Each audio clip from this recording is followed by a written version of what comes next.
This is First Contact, Stories of the Call Center.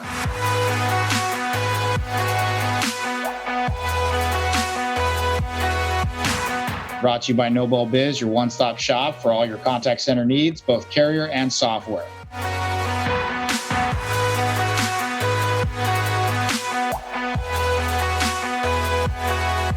Each show, we talk to industry leaders on how they got their start in the call center industry, because let's be honest, it's not a dream job. To find all our episodes, you can go to our website. That's www.nobelbiz.com. Hit subscribe on our YouTube channel or follow us on Apple Podcasts and Spotify for future episodes. Hey everyone, welcome back to the show. As you know, we bring on leaders within the industry and we learn kind of how did they get into the space, and then also, hey, get some expertise for them. So today we're joined by someone who's worked their way pretty much all the way to the top, and they're actually now one of the most influential voices in this space. Today we got Fred Stacey, who's the co-founder and general manager of Cloud Call Center Search, a company that specializes in guiding clients to select the best call center solutions for their business. Now, Fred also does important work with Outsource Consultants, a company that helps BPOs find the best call centers to work with. Now, look, with over 25 years of experience in the industry, we're just thrilled to have him on here. Episode 4, Season 2. So Fred, welcome. Thanks so much for hopping on with us. Oh, thank you for having me. I really appreciate it. Yeah, we're looking forward to a great conversation. As you know, with the theme of the story, we really want to know, hey, so what were you doing before you got into the industry? And all right, how did you get into this? Because we always say, hey, someone doesn't wake up and go, man, this is my dream job. They find this place and ends up being a dream job. So kind of share with the audience here, how did you get here and what were you doing at that time? Oh, yeah. As a kid, all I wanted to do was be in contact centers. Back then, it was call centers. It was legitimately. Actually, I was, funny story, I was stacking physical doors onto a device that moves the doors around the factory, and I got my hand caught in between the rollers, and nothing serious damage, right? But did enough. And I quickly realized that growing up on a farm in Iowa, manual labor and I, we didn't really get along. I loved doing it, but I wouldn't want to do it for a career.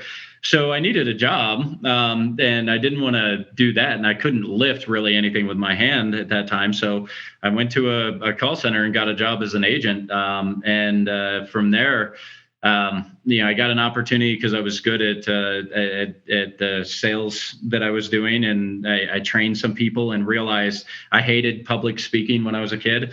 And I got up in front of a group and talked about something that I enjoyed. And I realized that I actually really enjoy it, which led to leadership, which led to helping companies start new call centers or recover failing ones around the country. And then about 19 years ago, I met your boss, my mentor for many years, Steve Biederman, and I've been in contact center technology ever since. I through the years have moved up the ranks, done everything possible. I ran everything inside a software company minus development. I'm not a coder. I don't pretend to be able to write code. Anything past the complex SQL join and it just goes right over my head. So totally understand. I feel you on that one. Get it enough to be dangerous, but definitely not going to be building anything in that world. So you started at some point going like, hey, I want to have my own business, or I want to be able to run my own thing. How did that come about? Where were you in life where you said, that's the thing that's for me? And how did you come about going, this is what I'm going to do? Yeah, so a lot of the software companies I worked for early on in my software career were young, right? And, with Steve, I was a part of the Touchstar story and, saw the growth of that. And it got to run Europe, Middle East, and Asia Pacific and travel the world and do business all over the place and learn so much. And it quickly became obvious that I loved the growth, the growth side of the business, right? And where else are you going to find that type of growth other than startups? Not only that, but there's also some. It affords you the ability to do the stuff you love, kind of learn. I'm one of those people that I can't ever stop learning.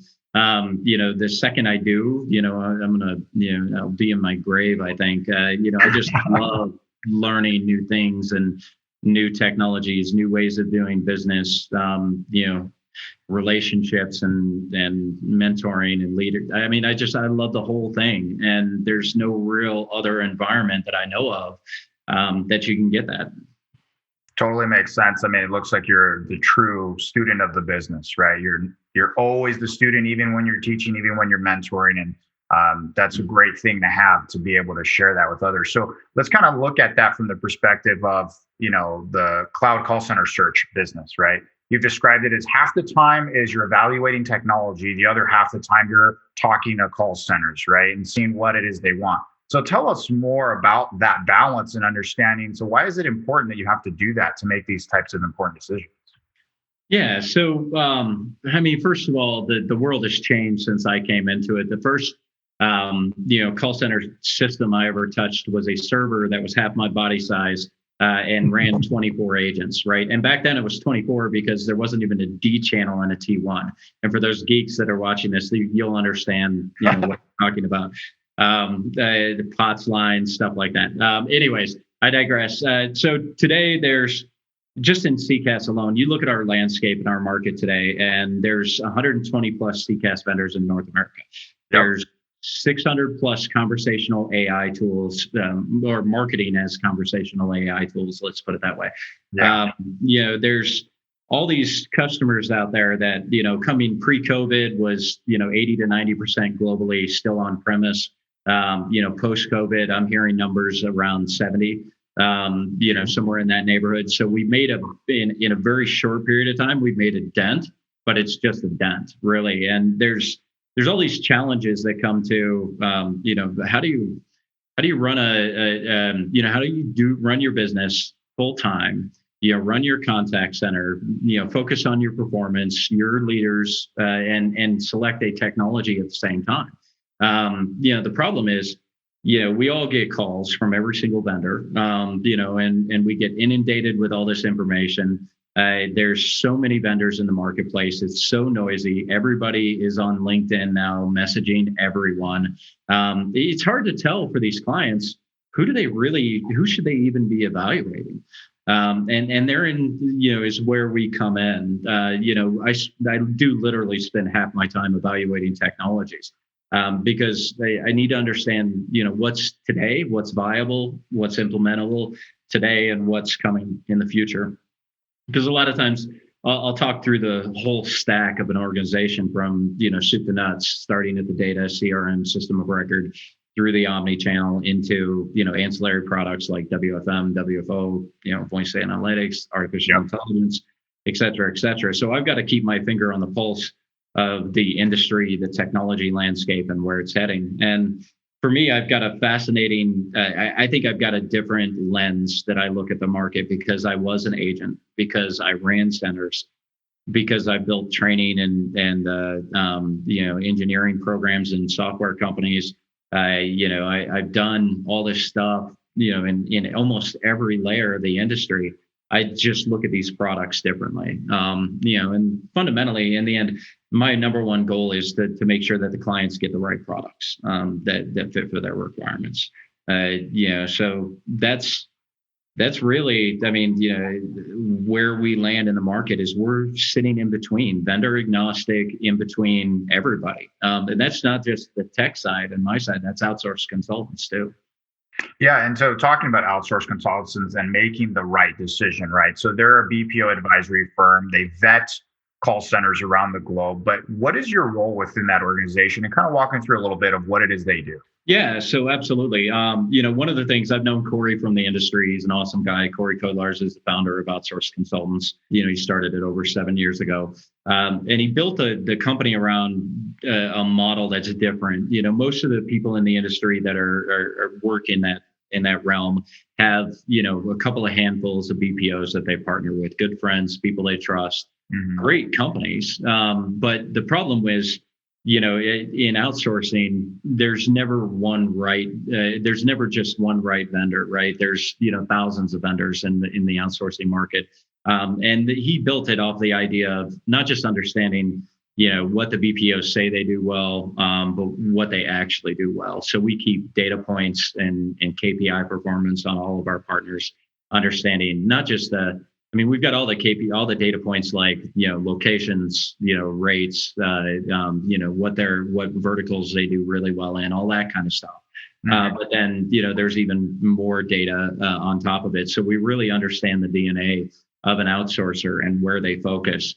And then as the clients come in, we help really identify what are the right outsourcers to partner with and evaluate and shortlist. So what I do is one of the things I recognized coming from the software side was that he had built an organization that really was scalable and I could take it to the channel.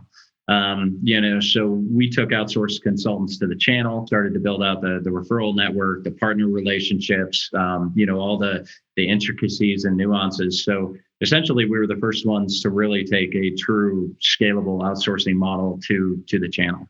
And that's where I spend a lot of time also, is working with those partners and helping them understand, hey, a lot of these partners do what I do on the tech side, but they understand that, the way the partnership rolls is they come to us with an outsourcing opportunity. Clearly, we protect them, we help their client, we solve it, and then they monetize the opportunity, just like we do in the tech channel. It's an interesting model that I haven't seen replicated. I've seen other people do similar, but they're oftentimes at different scales. This truly is a global. We're today 500 plus BPOs around the world under contract that we partner with. So there isn't anything when it comes to putting a human body in a seat to answer emails, phone calls, make outbound calls, whatever the project. There isn't anything that we can't source. I could also imagine that there's a lot of synergy between what works well technology stack wise in all of those businesses and what doesn't, right? The people that think they can do something and they don't, either operationally or tech stack wise. And then vice versa, those that really succeed in a certain path that want to get to that next level, sometimes they need to look at those pieces and put them in play. Otherwise, they will potentially only be in the part of the menu, I guess, that they live within. If they want to broaden their opportunity, then there's that as well. So that's really interesting to see those two really cross-pollinating one another, but then also giving the end client the ability to have more than just the internal knowledge and experience in the decision-making process, because it becomes very difficult to get really that broad of an experience when it's only internal that you're using it to make your decisions. Right. Well, and that's kind of the beauty. That's why Corey and I coming together made so much sense. Is I'm a he knows outsourcing. He's me in outsourcing as I am to tech, right? And the beauty is we both kind of blend well across paths. And in the end, the company, what we do between our bench of consultants that we can access, our tech, our outsourcing, our resources, there really isn't anything that we can't help a client work through.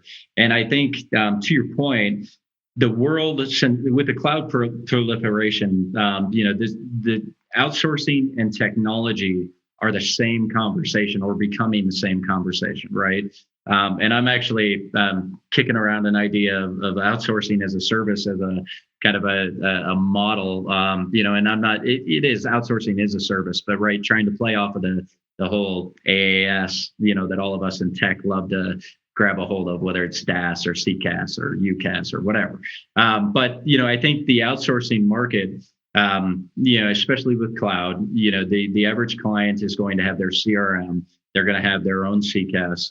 All of these things are going to be cloud. They may have a desktop as a service platform with and the ability to deploy to an outsourcer all of their technology stack and take that away within a minute's notice.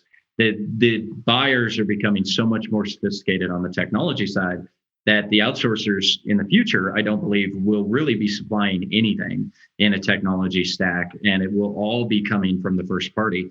And if you look at the data security, GDPR, the California data protection, all these data laws that are coming into place, and the fact that the customer experience data is so critical to corporations today.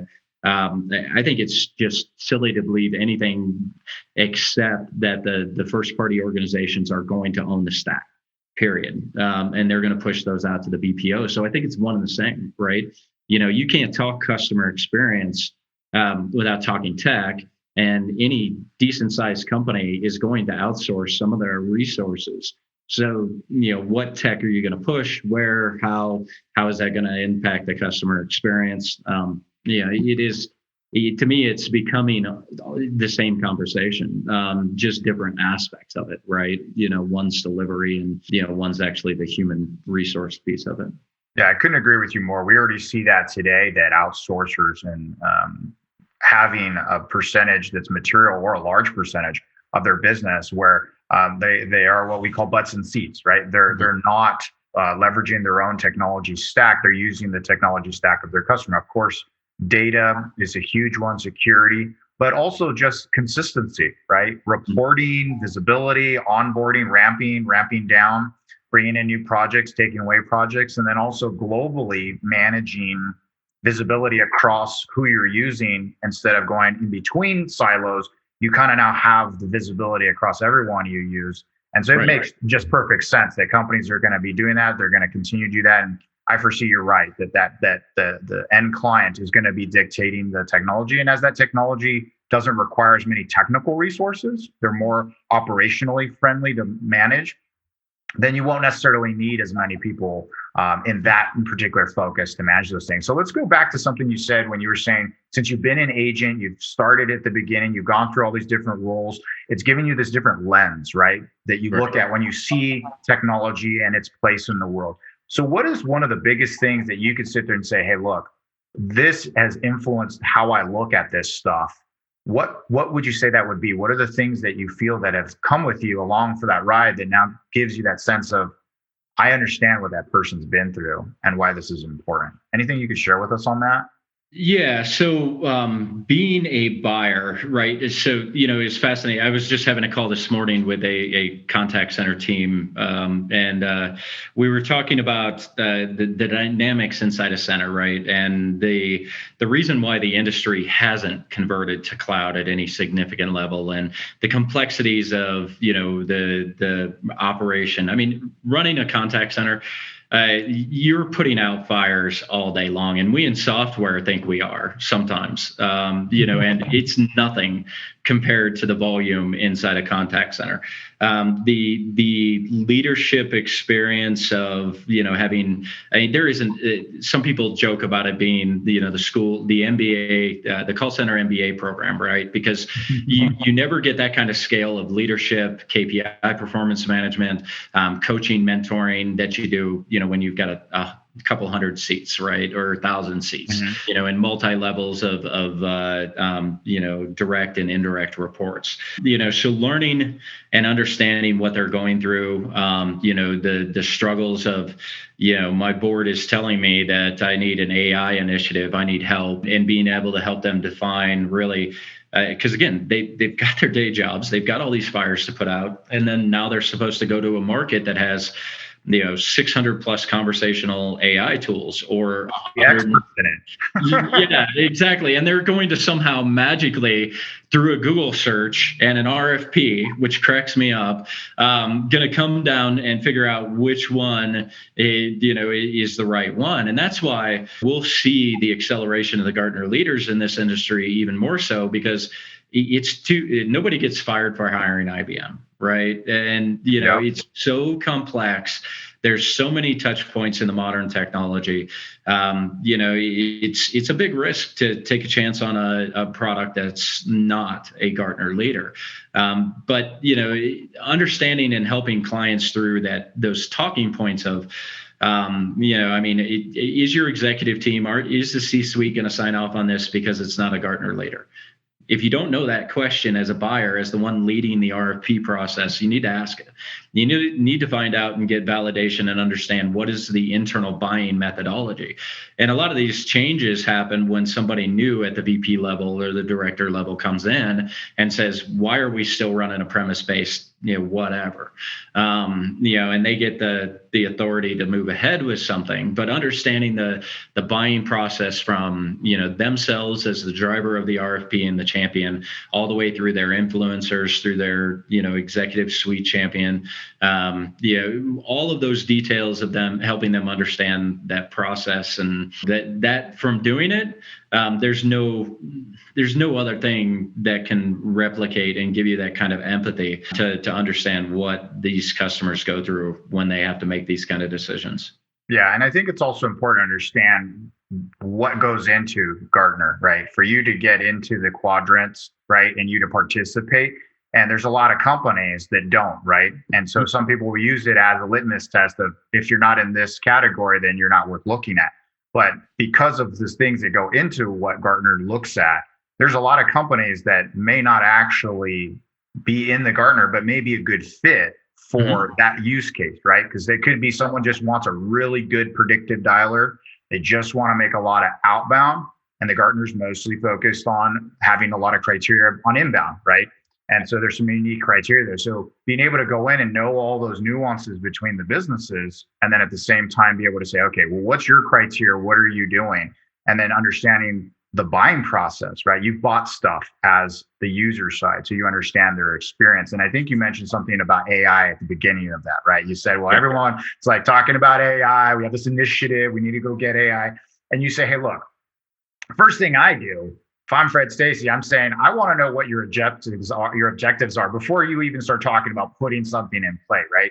And so you have to sit there and go like, well, let's talk about that. So when you go into those scenarios, do you have specific questions that you ask about what they want to do and what they're trying to accomplish before they say, we want AI? Yeah. So first of all, yes, there's all kinds of questions, and depending on, the organization, how much information I have about their current stack, where they're at in a digital transformation process, all that stuff. But the number one question I always ask is, what's the pain? I get it. Everybody can say, we need an AI initiative, and that being pushed down from the board. That's great. Are we talking RPA? Are we talking just fundamental bots? Do you actually, how much do you want to invest? Do you want something that just takes care of the FAQ stuff and just passes the rest of the agents? What's the agent experience? What's the customer experience that you're looking to achieve? What's your demographics? Your clients, are they young? Are they likely to pick up digital media? Are you using those current media for, those channels? There's so much that you need to know. And there's a reason why, I think it was an analyst firm put out a report last year. I can't remember it off the top of my head which one it was, but 50% of all AI projects failed, over 50%, because of two main reasons. A lack of resources, and a misunderstanding of actually, what the outcomes were going to be. Everybody is selling AI as this amazing tool, and it's this shiny penny that everybody can't wait to pick up. But I can't tell you how many times I've talked to clients and they spent way too much money on a POC to bring out a major industry, AI engine, and tried to build it, or hire a development team and build it, when all they were really trying to accomplish was simply deflect some of the basic FAQs, because their customer experience that they were trying to achieve was really about more, personalized service, right? So, AI is a fascinating conversation. I always make a point that, 10 years ago, the journals, the Wall Street and all the journals started talking about CX being critical for a business. Yep. So that kind of made our industry start to get exciting. AI has amplified that, because now it's on the tip of every executive's tongue. And this last year, with COVID volumes impacting healthcare and some of the online and app-based companies just exploding, it's even being forced quicker to the forefront. And we're not exactly fast to adopt in our industry. I mean, so there's a lot of things, but I think it. Here's what I'd say: don't ever try to do an AI project alone. Find resources in the industry and, read and learn. And I'm a geek, so I want to understand it all. I can't help it. But I know, as buyers, they don't have the time to go into the depths. So find resources. There's a ton of people out there who are specializing in this and can really help. Yeah, well, that all makes sense. And I think with any new technology that is getting to a point where people start adopting it, right? And I call it an it because people many times don't know what it is yet. They just want it, Right. and so they go in and they want it. But have you seen, though, successful implementations of AI? And if so, do you have an example of some that people can go like, oh, that's what it would do for me if I properly did it, right? Yeah. Well, I mean, there's quite a few healthcare organizations who have done a spectacular job at working with partners to develop, COVID related, calling and call-ins, handling, self-servicing the stuff that needs to. But it's even gone further with some of these organizations, that it started to be able to take in patient information, capture it, set the appointment, and move the patient forward. So patient experience has been something that has been significantly improved. I've also seen, RPA. A lot of people talk AI, and they go our industry in particular goes to bots, right? But there's this whole segment of robotic process automations that happen either at the desktop or the back office level that save significant amounts of money. You're talking about tens of millions to large organizations implementing RPA technology on the back end. Now, that is not a plug and play. It's not like there's some great vendors out there, but that takes work, expertise, the right people to come in and work through the process of evaluation, implementation, improvement, etc. But yeah, I mean, other examples, voice analytics. The improvements in the last 5 years in the NLU, NLP engines have been phenomenal. Some companies have really started to change the game in the way that they do licensing. When it came into the market, it was so expensive that even the biggest companies could only do 10, 20% analytics. And they were, at that point in time, the tools were really just giving you data, which if you got data scientists and people in your company that can take that and turn that into actionable stuff, that's awesome. Yeah. But a lot of the tools are starting to build technology that actually takes that data and that information all the way down to where it's usable, down to the QA, QM, supervisors and the agent in particular, because all the data in the world is great, but if it doesn't actually create actionable insights that can improve performance, it's just data. I mean, those are just a few things. I mean, there's plenty of examples in the market, but those are the ones that kind of popped to mind. Yeah, no, that's great. And I think you made the point of the so what, right? Everyone can have data, but if you don't have something to do with it, I call it so what. So what's the so what here? And if there isn't something, then it doesn't really matter. It's just taking up time and space and resources and probably costing you money. Right. But ultimately, if you can do something with it and it's actionable, then can you reduce costs? Can you improve efficiencies? Can you make the customer experience or journey better? Less friction, right? Yeah. A famous African proverb says that if you want to go fast, go alone. But if you want to go far, go together. And how true is this for the contact center industry, where business partners that you can call friends are so rare? At Noble Biz, we made it our mission to travel far and wide with our partners. As a complete telecom services provider with an experience of over 20 years in the industry, Noble Biz offers the only voice carrier network designed with the sole purpose of serving call centers, big or small. Because our goal is to become the ultimate provider for the contact center industry, service quality is on top of our priority list. We will guarantee crystal clear voice quality, legal backup, smart routing, 99.9% uptime, high-grade security, and an easy setup. At Noble Biz, we are confident to affirm that we have the best cost per minute in the entire contact center industry. Do you have any doubts? Get in touch and find out. Learn more about the Noble Biz Voice Carrier Network on www.noblebiz.com. Let's go back to AI real quick on one piece. You've said, hey, look, I don't believe AI is in a position to come up with its own answers to customers' questions. And quite frankly, I don't want it to. So let's focus on that second part, right? What do you mean by that part?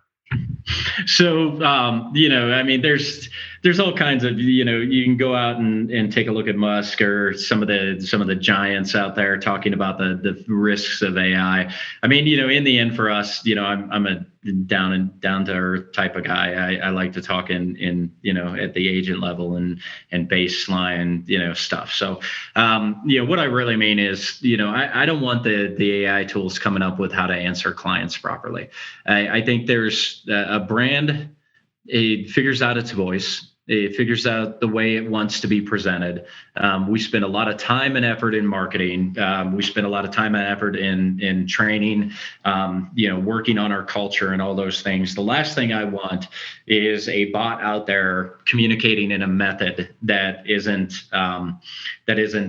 to what I expect from my brand. So I think there's a balance between, so there's machine learning, artificial intelligence that's self-learning, and constantly trying to improve. And that stuff's the stuff of, the science fiction, right? And there have been instances of 2 AI engines starting to make their own language, and communicating to each other in a more efficient way. And, luckily the data scientists shut that stuff off, right, real quick. But in the end, what I really am trying to say is, as a brand, I like supervised learning. I think that the tool sets should absolutely learn, capture data, understand, and give insights back to people to make the right decisions for your organization and your brand. Just because an answer is a correct answer to a problem doesn't necessarily mean that it's being presented by the engine in the way that I would want it done for a brand. So, I prefer to look at either companies that have engineers and designers and people that will work with this stuff and tune and train, or they provide the supervised learning tools to be able to do it yourself in-house. Totally makes sense. And I think some of it where you look at those touch points with your brand, that culture, that interaction, that voice that you have and instilled in the people that work for you. It's like something I say with my team that's been said many times is, are you working with them or at them? And so at them is the more transactional stuff, the things where maybe a bot and AI and other things are what they need in that moment, and it works with them. And then there's those times where you need to be with them. And many times the with interaction is going to be with another human being, right? And they may be assisted by AI or assisted by some other thing, but it's still ultimately two human beings interacting in some way. So I know you had mentioned analytics. We talk about speech analytics as well. And we look into that and go, should everyone be doing that? Is everyone needing to adopt that? And if so, do you see it right now being at a pace where it totally makes sense for companies to leverage that on use cases? Or is it like, hey, not ready, or in the future, I can see it doing this and it's going to blow your mind? No, it's ready, and it has been usable and valuable to organizations when implemented properly and driven down to the agent level, right? What I would say is it for everybody? No. That's the reality. I think you give me, a 50-seat contact center that has a good quality, good supervisor team, you build your leaders. Do you really need the voice analytics tool in order to do QA, QM and monitor and do the things? You don't need it.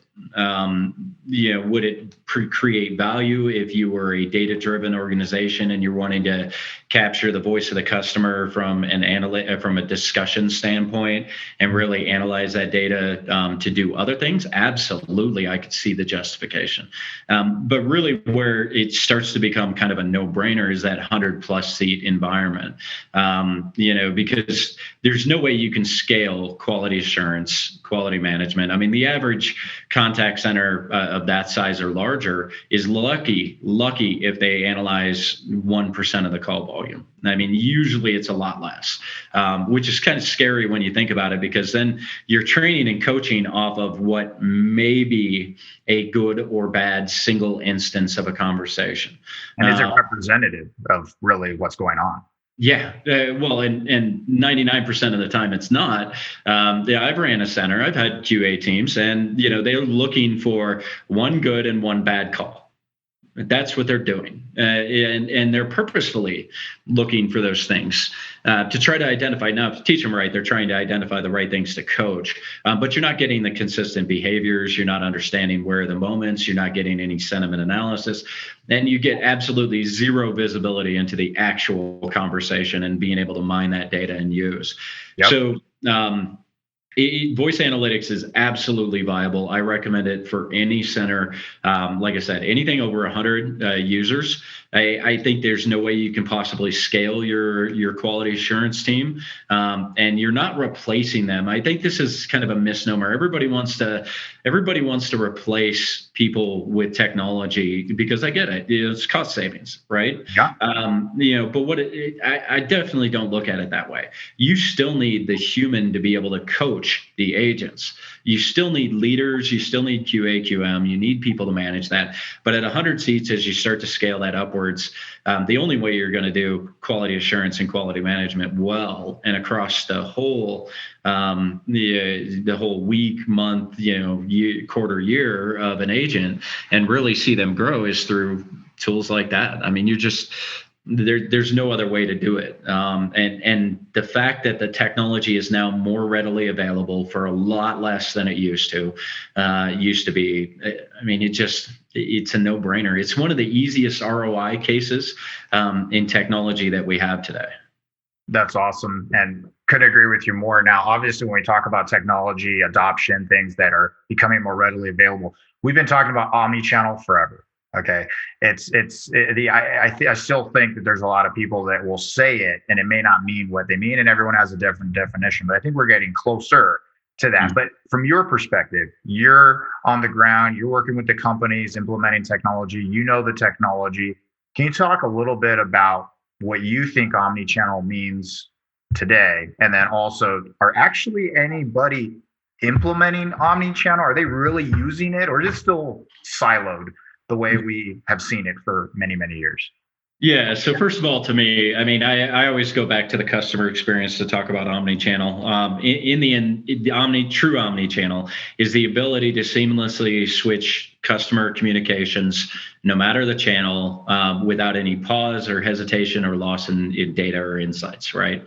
So it's the ability to go from, hey, Mr. Customer, why'd you call in? Oh, I see that there's a problem. Can we switch to text? Great, we're on text. Show me a video of the back end of the router. Great, unplug this, plug it back in. Show me the front. Does it work? Great, awesome. Can I send you a text as a follow-up to share your experience? By the way, you can self-service here. I mean, it's the interaction of, from soup to nuts, any channel of communication, and it's the right channel for that particular customer and helping them navigate and solve whatever problems they have. So are we there? I'd say there are a handful that I bumped into that are there from a omni-channel delivery perspective, but they're not there holistically, in all of their stack yet.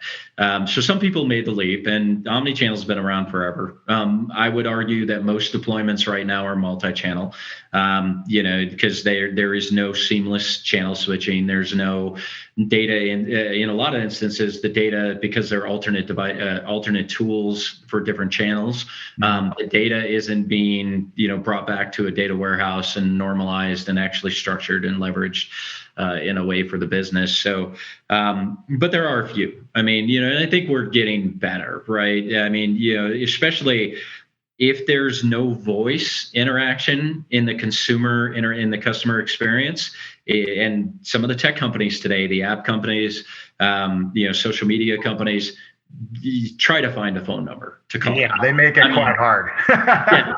So, so in those environments, definitely, because they've kind of built their own customer experience journey inside that technology, and it is seamless.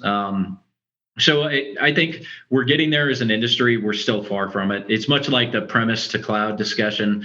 It's the same thing in my mind. Until we solve that piece, and when I talk premise to cloud, a lot of people get confused. They think just cloud vendors. I think of cloud as, it could be a dedicated cloud deployment in your own cloud infrastructure. Yep. It could be a hybrid. It could be a true shared cloud environment. But cloud is cloud, right? We know in the tech side, it's all physical servers. It's not like it's sitting up in a cloud. No, seriously, it's up in the clouds. I think you get the point, right? We're omni-channel it's possible. It takes work. It takes reorganizing your processes, your people.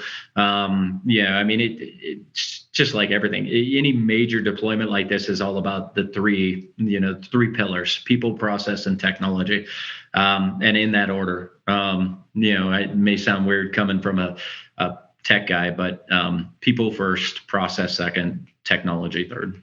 Yeah, and I think one of the things that you had mentioned that's really important here is that there may be technologies that can enable you to do it, but there's still the people in the process that are still siloed, right? They're still built, trained, managed, onboarded, and kept in where they feel comfortable. You only do this, you only do that, we only this. And that part is comfortable for a lot of people because they're used to it. They know how it works and they understand it. And being able to break something that's working, right, and moving it into something that may or may not work to what they think it is, many times it's scary for people and they just won't make the leap. I know COVID has been a catalyst and a disruptor, right, for a lot of people to go from maybe we'll do it to we don't have a choice, or we were going to do it, now we're doing it. Running a contact center these days takes a great deal of courage and resilience. Noble Biz applauds and salutes the contact center community for not giving up and fighting the good fight, working to set contact centers on the road to success. Our contribution consists in providing one of the most versatile and cost-efficient omni-channel solutions on the market, called Noble Biz Omni Plus. Take your contact center to the next level with Noble Biz Omni Plus. Get instant access to a full range selection of channels, from voice calls to SMS, and from email to WhatsApp, Twitter, or Telegram. Get control over the external factors, with the possibility to switch from an on-premise team to a remote system in just a matter of hours. And get integrated compliance support, advanced reporting, seamless agent dashboard, and many more high-grade features. All in just one product, Noble Biz Omni Plus, a crisis-proof solution for scaling operations. And so talking about COVID, right? Let's talk about cloud call center search and outsource consultants from the perspective of COVID. Yeah. What happened once COVID hit in both your experiences with the businesses? Did it change? Was it status quo, or were you just like, hey, there's a big difference here going on? Well, here's the thing. I think everybody took those first 2 weeks in March and were taking a deep breath going, what is going on? Pretty quickly, everybody had to make a shift. Now, because of our position in the marketplace, because, the outsourced consultants has 500 BPOs, we've got 120 technologies, we sit in between, we know the vendors, we know how to push the right buttons to get things moving, yada, yada. COVID was actually, we were busy. It got really busy. But what changed is people stopped taking the long path, right, to get to a solution. And they just had to solve problems, put out fires. And we started with the fundamentals of, let's all just get the agents up and running. Number one, we got to get the calls, chats, and emails answered. So people made the decisions they had to make to do that. And, that's, when you're in a situation like that, you got to do what you got to do, right, to get the customer up. But everybody was really, customers, agents, everybody was just trying to do their part. So the first few months, I saw our industry really come together. And it was really cool to watch. Vendors were giving away implementation fees. Vendors were stuff that I had never seen vendors do, and they really dove in. And tried to help as many clients as possible. Clients were scrambling. People were making decisions. Duct tape and bubble gum was often the common solution. People were MacGyvering stuff just to get there, right? I mean, I heard a story of a company actually doing literal ringbacks. And for those people from the industry, a ringback is basically where the telephony system, calls a phone number, and then the person on the other end picks up that phone and it stays connected as a leg, in the conversation. To nail up the audio. Yep. So to nail up the audio, they called agents' cell phones to get them up and running, which added a third leg and additional cost. A couple of fail points, let's be honest. I sit in my place and my cell signal is iffy. If it wasn't for Wi-Fi calling, there might be some times where I'd miss some phone calls. So you can imagine, the impact of making decisions like this, but we all had to. So, I'd say towards the end of last year, pretty much the whole year until the fourth quarter, really that was the behaviors, right? We went through the cycle of first, let's get the agents up and running. Okay. Let's take a deep breath. And now let's talk about, how do we actually, next in my mind, most of my client conversations, it was about security and compliance, and not all of them actually implemented anything. We can go back and talk about that in a little bit. And then, operational efficiencies, right? And now that we know at a minimum, I'm hearing companies saying 60-40 and split from at home to going back into the office, depending on industry, right? Some heavy HIPAA centers are already back in security and requirements. Yeah. If they can't meet them, then they have to go back into some form of office environment. Yeah, they have to, because at home, you can't control the physical desk, not the desktop, the actual physical desk. And clean desk policies are a part of the physical center that, we're all used to, right? The lockers, as you walk in, you check in your cell phone, you go to your desk, there's no pen and paper, yada, yada. Not only that, but you could have other people in the room. You don't even know if the person's logging in is your employee. Well, and there has been cases of that, right? Where people went through training, got certified, got on the program, and then had their kids take phone calls or answer emails or answer chats, or their significant other, and they went off and they got another job, and people were doing. Yeah, there was all these nuances we had never thought about trying to solve because we never had to. But it's definitely created now a new layer on top of the industry of how do you successfully onboard, train? How do you get people to be compliant? How do you get them to still be successful? And what's interesting is some businesses have said hybrid's the way to go.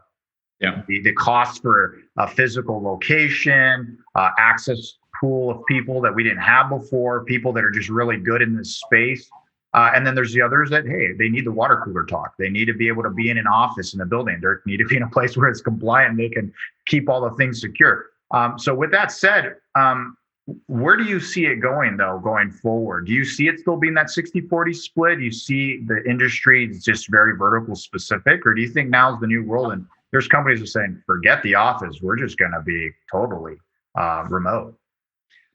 So, there'll be some that fall in all of those categories, but as a whole, I think the hybrid model is where we're going to see it. And the reason why I say that is, fundamentally, no matter what you do, you cannot generate real culture through Zoom meetings and through, you can't.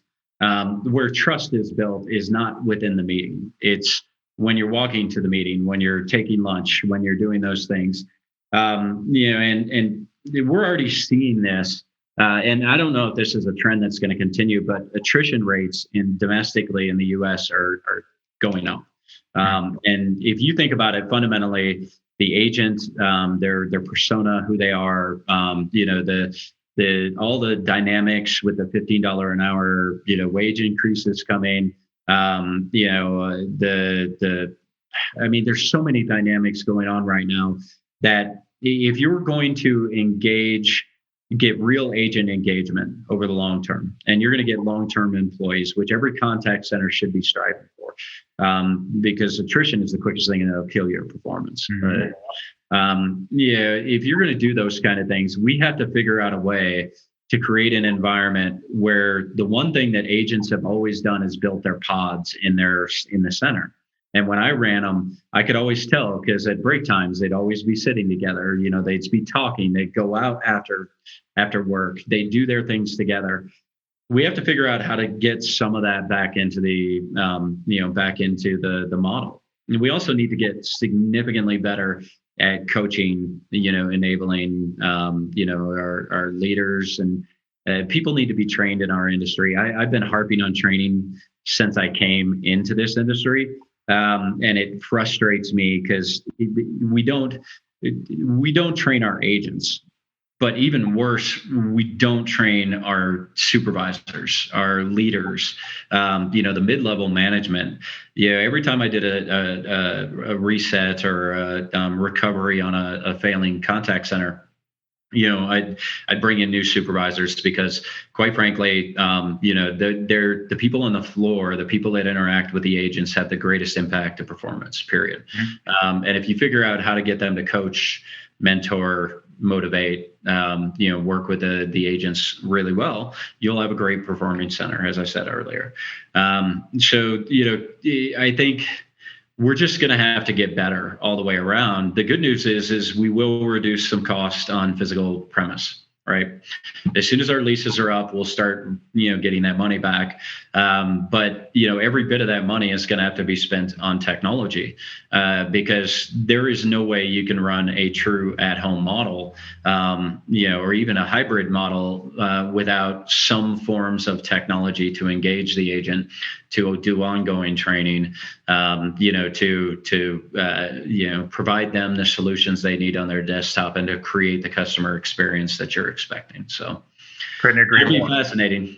Yeah, absolutely. It's going to be a journey, and it's going to be an exciting ride for you. So, just now that we're at the end of our slot, I want to make sure we just get in something personal. Okay, so when it comes to working at home and everything like that, what is one thing you do to disconnect from work, to not be always in work? And I know you're always like, but I always read, I always do stuff. And then separately, if you're not traveling yet, and if you are traveling, is there anything that when travel becomes a norm or becomes something where you're ready for, have you thought about where you want to go? Well, we're all planning towards the end of the year. The events are coming back up, all that stuff. But I've got a nice trip planned, in the summertime to go up to Glacier National. And, last year I did the same thing. We went to a couple national parks and did some hiking and stuff like that. So I've got no major international plans, no real quote unquote travel that I'd love to go somewhere on a sandy beach, but nothing planned. The end of the year travel for all the shows, if we have them, on site, and which we're planning on having them, then I'll be doing a lot of domestic travel around to the events. Personally, what I've done, so the first 2 months of lockdown, it was awful. I'm lucky, I'm blessed. I've got a separate office, I'm separated. My kids are adults, so I don't have a lot of the dynamics that a lot of people had. But nonetheless, I couldn't go to the gym, and that's my escape. 6 days a week, 5 to 6 days a week, I go to the gym, and I do it always at the same time or roundabouts, and I treat it as a scheduled event. To me, it is as important as a meeting with a client or, a meeting with internal teams, to get out and do a workout, because it's the one time I can, put my headphones in. I listen to audiobooks, so I'm still, doing some work, but I'm disconnecting, right? And that's what I do. To me, that's the one escape that really helps me balance the challenge of, the speed and life we have in our, So that's what I do. That's awesome. The discipline of, like you said, it's as important as your meetings, right? You schedule it, you make it a ritual, and it becomes part of taking care of yourself so that you can help take care of others. That's awesome. So Fred, we're thrilled to have you today. been awesome. Yeah. Obviously, we want people to find you if they want to get a hold of you. So how do they do that? Yeah, I mean, first thing, LinkedIn. I am always on LinkedIn. Find me on LinkedIn, Fred Stacey. You'll be able to see it's STACEY. You'll find me. If you can't find me there, you can find me at cloudcallcentersearch.com, which is a mouthful. You can also find me at outsource-consultants.com. But like I said, the easiest way is LinkedIn. Quite frankly, I spend most of my day on LinkedIn, or I've got the app up on my phone. So understood. I feel you on that one. So if you like what you heard and you want to know more, please follow, connect with Fred. Thanks to all of our audience for listening and joining today. And we're looking forward to having you back next episode. Thanks, Christian. If you like what you're hearing, hit that subscribe button on Apple Podcasts and Spotify. Check out our YouTube channel for exclusive clips. Like us, rate us, review us. If you want to hear more on our take on coronavirus, remote work, and contact centers, go to nobelbiz.com and click on webinars to see our recorded on-demand webinars.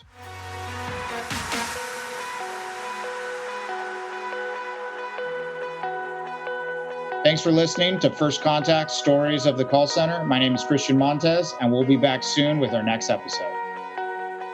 This podcast has been hosted by me, Christian Montez, produced, written, and edited by Bogdan Minuț, with co-executive producers Steve Biederman, Christian Montez, and Bogdan Minuț.